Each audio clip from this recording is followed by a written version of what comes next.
Olá pessoal, sejam muito bem-vindos a mais um conteúdo do canal aqui, né? Geralmente eu sempre trago novos conteúdos para vocês, mas hoje eu queria trazer um vídeo para vocês em cima de um comentário.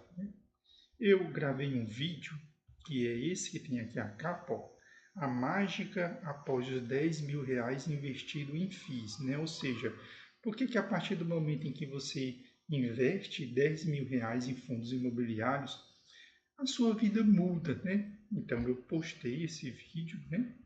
Aqui, eu clico aqui, eu desço aqui embaixo, principalmente aqui na parte dos comentários, e um comentário chamou muita atenção, que foi esse daqui, ó. Muda é nada. Ou seja, a partir da produção do vídeo, né? Essa pessoa que acabou comentando, dizendo que depois que você junta R$ 10.000, não haveria mudança nenhuma, né? Ou seja, não mudaria muita coisa. Só que isso é uma pena, um tipo de comentário desse, porque a pessoa não entende o que aconteceu quando você juntou R$ 10.000, né? Porque ele pensa que você não juntou nada, porque quando você junta ali R$ 10.000, o que você vai ter de retorno ali no final de um mês? R$ 100. Ao final de um ano, por melhor que seja o fundo imobiliário, você vai ter ali 1.200, 1.250, né? E o que ele deve pensar? Poxa, as bets, os tigrinhos, eles pagam muito mais do que isso. Então é muito melhor investir nessas outras coisas do que estar investindo em fundos imobiliários, ou seja, deixar R$ 10.000 investido para no final de um mês ganhar R$ 120, no final de um ano ganhar 1.200, isso é muito demorado. Só que a sua vida mudou. Só que você não percebe. É esse que eu acho que é o grande problema que nós enfrentamos no universo da educação do investimento, que as pessoas sempre olham e elas medem os seus resultados baseado no retorno financeiro. Elas não percebem o crescimento, o amadurecimento que aconteceu. Por quê? A partir do momento em que você juntou R$ 10.000 investido em fundos imobiliários, quais foram as barreiras que você venceu? Primeira coisa que você venceu: deixar de gastar para começar a investir. Esse é o primeiro ponto. Ou seja, você já começou a economizar, que é o primeiro ponto, que já é o primeiro avanço. Porque é normal o brasileiro ele gastar tudo o que vem à mão. Até porque ele já tem esse estímulo de gastar e o ambiente à nossa volta ele estimula o consumo. Então, o primeiro ganho que você teve aqui foi que você deixou de gastar, você passou a poupar. Segundo ponto, você passou a investir, porque muita gente guarda esse dinheiro, mas não investe. Deixa lá guardado, deixa guardado numa poupança, deixa guardado num CDB, deixa guardado muitas vezes no Tesouro Selic. E ao investir em fundos imobiliários, você já pulou a poupança, já pulou o CDB e já pulou o Tesouro Selic. Ou seja, você já percebeu que fundos imobiliários trazem mais retorno do que a poupança, mais retorno do que um CDB e mais retorno do que o Tesouro Selic. Aí talvez você disse, mas poxa, ultimamente a Selic está ganhando.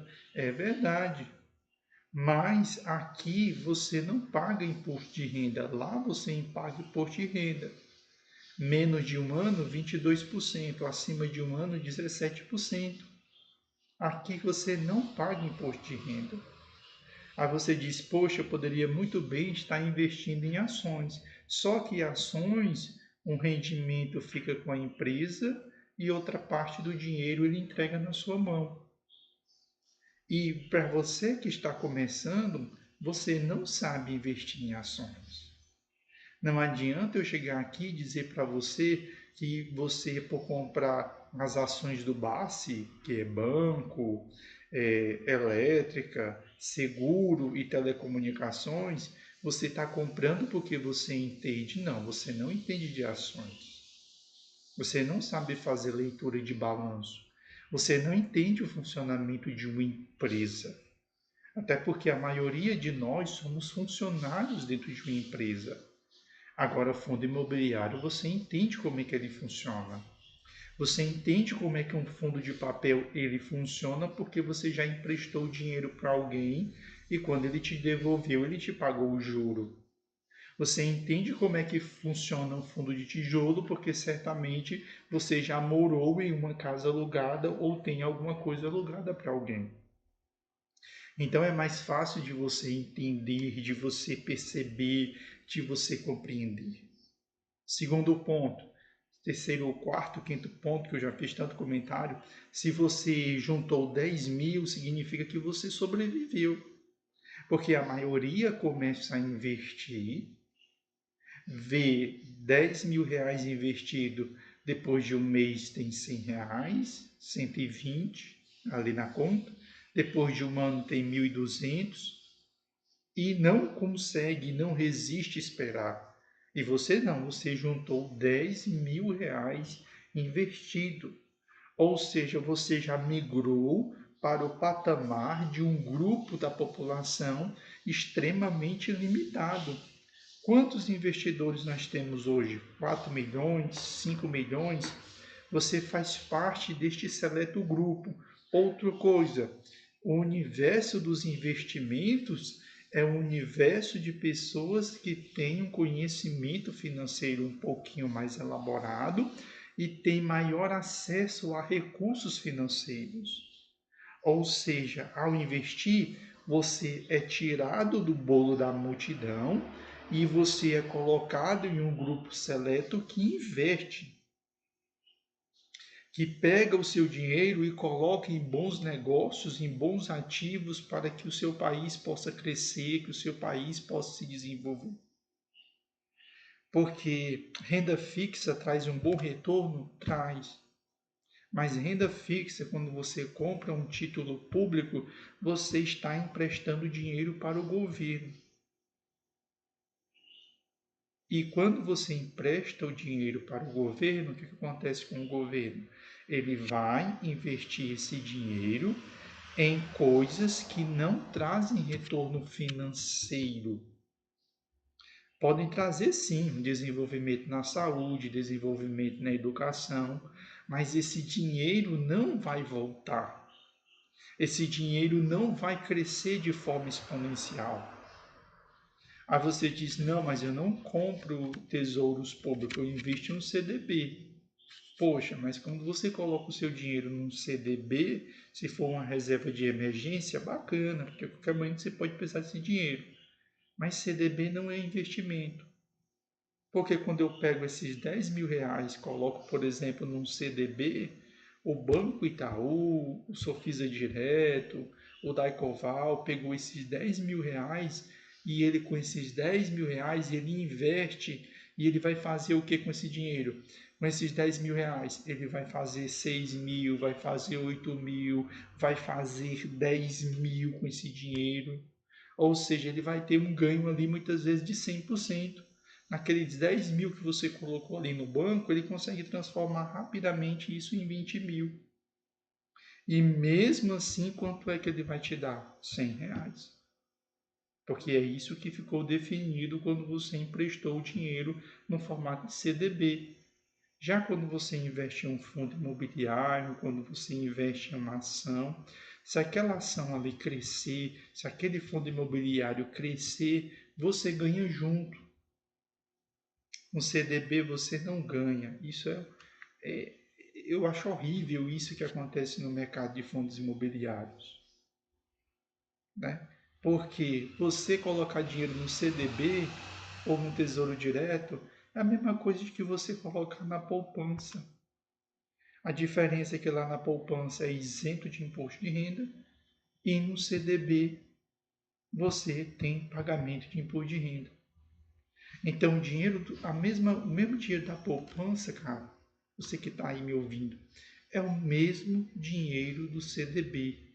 Quando você sai da poupança e você vai para o CDB, não mudou nada. Você só saiu da poupança e foi para o CDB. Ou seja, você saiu de um investimento que tinha um retorno muito baixo e era isento de imposto de renda. Você foi para um investimento que tem um retorno um pouco maior, mas com imposto de renda em cima. O CDB é uma forma melhorada de poupança, cara. Como é que você não consegue entender isso? Eu vejo tantos canais de renda fixa trazendo CDBs como que se fosse a grande maravilha do mundo. Será se você que está aí não consegue entender que um CDB é uma poupança? Que na poupança o retorno é muito baixo porque é isento de imposto de renda. Já no CDB o retorno é mais alto, mas ele tem cobrança de imposto de renda. O dinheiro que estava na poupança está na mão do banco e o dinheiro do CDB está na mão do mesmo banco. Nada mudou. Aí você diz, não, eu fui lá e comprei um Tesouro Selic. Cara, Tesouro Selic não é investimento. Você está emprestando dinheiro para o governo, você vai ter um retorno acima da média? Vai, cara. Só que esse dinheiro que está lá, que vai ser utilizado?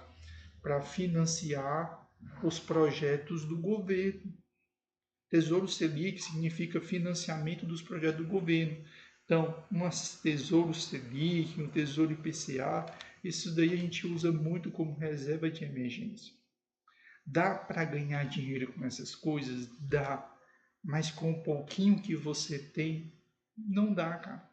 Não dá. Não adianta você se iludir com uma renda fixa achando que você vai ter um retorno. O mercado que cresce é o mercado de renda variável. E o nome já diz, varia, porque é mais arriscado. E por ser mais arriscado, maior retorno. Então, quando você chega a este número de 10 mil reais, a ponto de você ter dinheiro ali no final do mês para comprar um fundo imobiliário de base 10, comprar um fundo imobiliário de base 100, você deu um passo que a maioria das pessoas à sua volta não deram. Então, essa pessoa aí que diz que nada muda quando você atinge 10 mil reais é uma pena, porque é somente mais um cego no meio da multidão. É uma pena ver esse tipo de comentário, porque eu poderia chegar aqui e esculachar, falar um bocado de coisa, pelo contrário. O objetivo aqui é abrir os olhos, fazer vocês entenderem, vocês compreenderem o terreno que vocês estão entrando. O universo dos investimentos é um universo que rola dinheiro. E aqui você dá um passo em falso, você perde dinheiro. Nós vimos aí. Nós vimos aí Banco do Brasil subindo feito meteoro.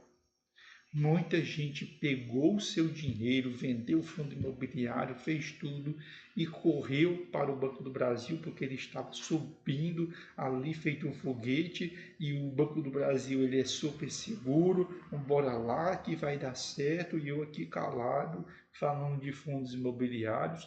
Saiu o balanço do Banco do Brasil, o Banco do Brasil caiu num dia 13%.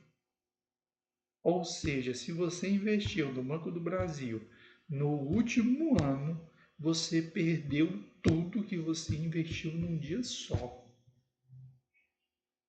Então, muito cuidado com as empolgações, muito cuidado. Aprenda uma coisa no mercado de fundos imobiliários. Quando vocês estiverem navegando na internet, que todo mundo está falando de Bitcoin, já passou a oportunidade do Bitcoin. Se você entrar, você vai se dar mal. Se todo mundo está falando de fundos imobiliários, segura um pouquinho o seu dinheiro. Eu aqui é porque todos os dias eu preciso falar de fundos imobiliários, estando ruim ou estando bom, eu preciso falar de fundos imobiliários. Porque o meu canal é de fundos imobiliários, eu falo todo dia então. Mas se todos os canais que vocês acompanham estão falando de fundos imobiliários, opa, segura o seu dinheirinho, porque eles estão num estado de euforia. Está todo mundo falando de Banco do Brasil, calma, não vai entrar. Se está todo mundo falando é porque a oportunidade já passou. Se todo mundo está falando de renda fixa, não entra na renda fixa, a oportunidade já passou. Porque o mercado funciona assim. Quem ganha dinheiro entrou antes. Quem ganha dinheiro não entra quando todo mundo está falando. Quem ganha dinheiro investe quando ninguém está falando. Por isso que o meu canal é de fundos imobiliários. Tá todo mundo falando, tá todo mundo não falando. Eu sigo todos os dias falando de fundos imobiliários aqui. Certo? Então, se você estiver aí acompanhando outros canais que falam de tudo, eles estão começando a falar de fundos imobiliários, você então segura os seus aportes. Segura os seus aportes, por quê? Porque se todo mundo está falando, o mercado já precificou. Agora, se ninguém está falando, opa, bacana. Entrei hoje em vários canais, já está uma semana que ninguém fala mais de fundos imobiliários, fala só de ação. Opa, minha hora é agora. Ah, ninguém está falando desses ativos mais. Quem sabe seja a oportunidade de você estar entrando. Por isso que eu chamo sempre a atenção de vocês. Cuidado vocês que entram em canais que falam de tudo. Tem canal aí que fala de política, tem canal aí que fala de influenciador nas bets, tem canal aí que ao mesmo tempo fala de fundos imobiliários, ações, renda fixas, Bitcoin, criptomoedas, day trade, tudo. Que oportunidade que você vai ter de aprender alguma coisa nesses campos? Que eles ficam migrando de assunto. Toda hora fala de um assunto diferente. Vocês vão perder dinheiro, porque o conteúdo que aparece lá é o conteúdo que está no hype. E todo conteúdo que está no hype, o mercado já precificou. Quem é. Então, cuidado. Eu poderia falar muito mais aqui, mas eu não vou acabar colocando risco o meu canal, que ainda é pequenininho. Tem aí 1.160 inscritos, né? 559 vídeos aqui. Canal desse pequeno, mas se eu começar a falar aqui alguma coisa, eu posso perder meu canal. Né? Se bem que não faria muita diferença, porque nem monetizado é, então não precisa nem me preocupar. Mas cuidado, muito cuidado, você que está entrando no mercado de fundos imobiliários, fica acompanhando o canal aí que traz os hypes das ações, os hypes do Bitcoin, você vai levar na cabeça, porque você vai comprar coisas que já estão caras. Porque quando todo mundo está falando, é porque o mercado já precificou. Tipo agora, ações, Cash 3 está disparando, subiu 160%. Mas quem foi que ganhou dinheiro? Quem entrou em Cash 3 antes dela ficar sendo falada. Quem entrar agora, a chance de perder dinheiro é muito grande, porque vai querer entrar quando todo mundo está falando. E quando todo mundo está falando, a oportunidade já passou. Então, se você queria ganhar dinheiro com o Cash 3, que é uma ação, você já deveria vir acompanhando canais de ações, que fala somente de ações, que certamente ele já teria apontado para você a oportunidade de ganhar dinheiro com Cash 3, você teria investido. Quando todo mundo começasse a falar de Cash 3, você já estava posicionado. Agora você vai querer entrar. O universo dos fundos imobiliários é do mesmo jeito. Se todo mundo está falando de um fundo imobiliário, é porque a oportunidade já passou. Beleza? Espero que vocês tenham gostado do vídeo. Você que é seguidor do canal, segue o nosso canal, deixe seu comentário. Você também que discorda de mim, o ambiente da internet é um ambiente altamente democrático, você pode